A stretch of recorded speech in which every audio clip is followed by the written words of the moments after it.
Jamie Upshaw. What's good in your hood, sister friend? How you doing? Hi, Kiki. I'm doing well. How are you? Great, man. I'm great. It's always good catching up with childhood friends. We've known each other for years. But here's the thing though, what I did not know, and I found out just a few years ago, that you founded an organization called the Autism Urban Connections. And it is a support group, but it's more than a support group. So tell me about AUC, why you started it, and what's going on with it. Okay. All right. So AUC Inc. Is we started out as Autism Urban Connections as a support group back in January of 2015. Um, the need continued to grow, though. We provide resources and supports for families and caregivers raising those on the autism spectrum and related disorders. And we say related disorders because we find that a lot of our kids in the African American community are misdiagnosed early on. Mm, So we tailor toward a lot of families that have kids with other disorders, such as like ADHD, ODD, different things like that, just to make sure that their kid received the correct diagnosis. So as the numbers continue to grow, though, we were meeting once a month. Then we upped it to 3 times a month because the trainings and the workshops and things that we were providing in the support groups that we were providing, the people were asking for more. So we gave them more. We gave them 3 times a month. So we did that, and we actually ended up turning into a 501c3 in September of 2018. We turned it to a 501c3 just because, like I said, the numbers continue to grow. And we do now still continue to offer that 3 time a month support group workshop trainings.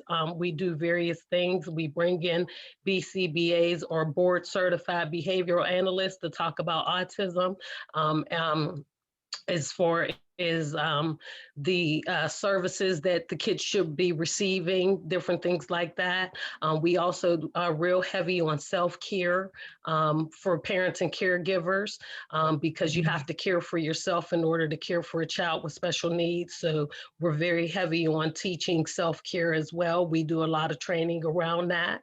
Um, and we also provide, currently, we are providing due to COVID hitting us, we provide essential care packages. And within these essential care packages, we provide things such as toiletries, hygiene items, um, so anything from paper towel to toilet paper, laundry detergent, awesome cleaner, different things, soap, body wash, anything you can probably think of, we kind of try to put it in that box to help the family sustain. We even provide pull-ups, Pampers, wipes, even feminine products are being requested as well. So we provide those as well. So and we're doing a lot. you're that is so awesome. But so I got to go back because what blew me away about our initial conversation was you said your son when he was diagnosed with autism, you didn't have anywhere to go. Like No. there was no program, and there are children and adults who are living with autism. So why how was it that those programs couldn't help the needs that you had for your son who was newly Well, diagnosed? to be honest, when I looked out there for supports, there was nobody that looked like me. There was nobody in the inner city that looked like me that could relate to our culture and share within our story in the way that we live. So it made me delve into providing something for people of the African American and minority, communities. And I'm proud to say that we are the first and only African American minority family focused autism organization in the state of PA. Wow. So I'm proud to say that. And we definitely do our work out here in the community. So what's been mind blowing?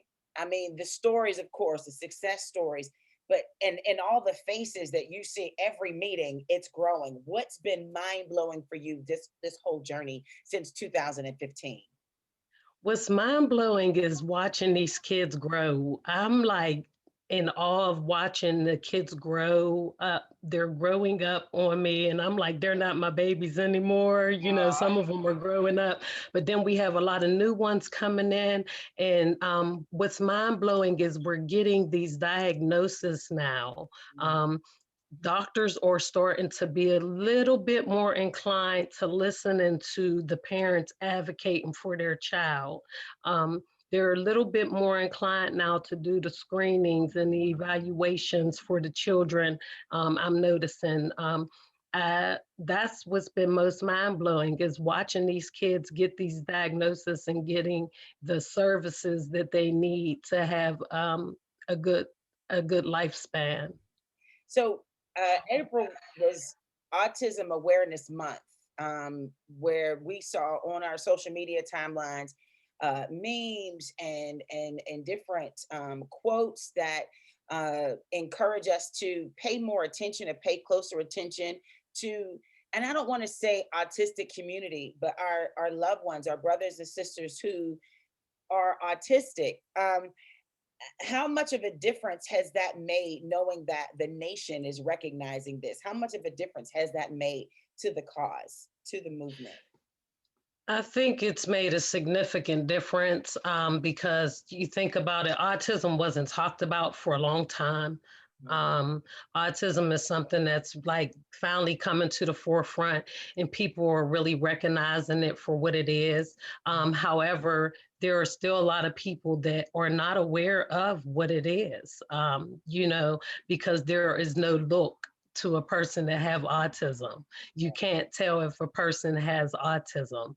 You know what I mean? So with that, it's just I lost train of thought. I'm No, sorry. no, I get that. It's something that you don't recognize. We did my sorority did an event for Easter, and it was a trunk or treat event. And so for the children in the neighborhood, they were able to go to different cars and get their Easter candy. But then the event stopped and they hosted a separate event for the children who were autistic.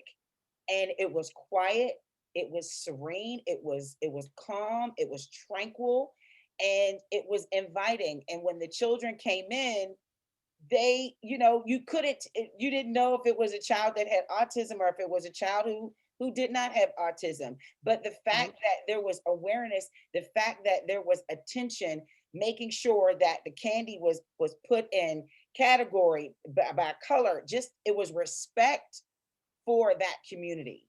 You know what I Yes. mean? And that helped Yes. me understand because I didn't even know. I Hmm. was like, wow, that's it was something that you learned. And so events like that help people engage more. So that being said, how can people engage more with your organization? How can they help? How can they support? Well, first you can be a support by, you can always reach out to get more information.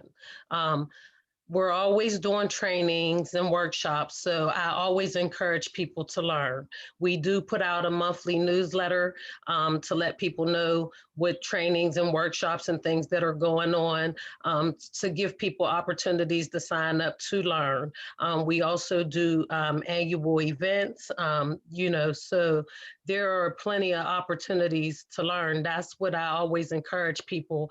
Get the information so that you can become aware, so that when you're in a situation you can handle it, opposed to not knowing what to do. Right. Jamie, it's always a pleasure talking to you. I love chopping it up with you, sis. Always.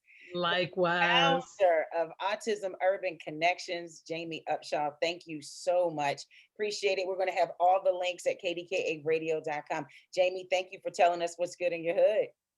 Thank you for having me. I appreciate you.